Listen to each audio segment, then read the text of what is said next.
Mga kapuso, 15 araw na lang ay araw na po ng Pasko. Nakakabit na ba ang inyong mga Christmas decoration, ika nga? Ito po, kung hindi nyo po hindi pa nakakabit at gusto nyo pong makatipid, pwede po kayo na mismo, kayo na ang gumawa nung ikakabit ninyo. At ang gagamitin nyo ay ilang mga bagay na makikita dyan mismo sa mga bahay ninyo. Narito ang pagtutok ni Salima Refran.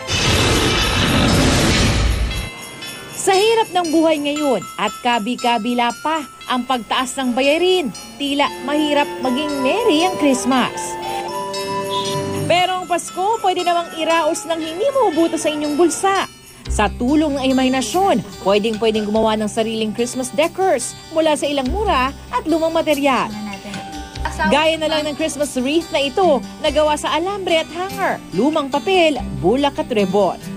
Kumuha lang ako ng mga recycled na bond papers. So, yung one side may laman, yung kabila puti pa. So, yan. Para malinis tignan. Dito po, gumamit lang ako ng isang mahabang balot ng bulak. Hindi po to ganun kadami. Medyo nadaya lang siya dahil yung pag-fold natin ng paper ay palubog. Wala pang 100 piso, may Christmas wreath ka na. Nasira. Ang mga magugulay na bote, huwag munang itapon dahil pwede namang yang gawing Christmas reindeer.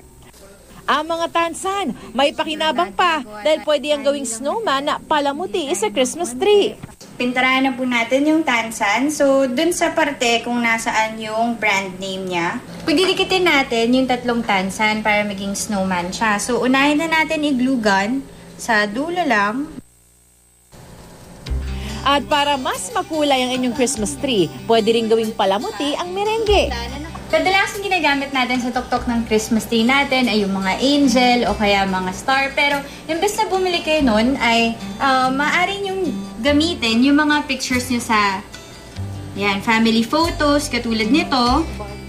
Para naman mas magulay ang Noche Buena, maghanda lang ng mga lumang bote, marshmallow, wafer sticks, at kaunting palamuti bilang Christmas table centerpiece. Ang Noche Buena dessert ng pamilya pwede rin gawing mas exciting.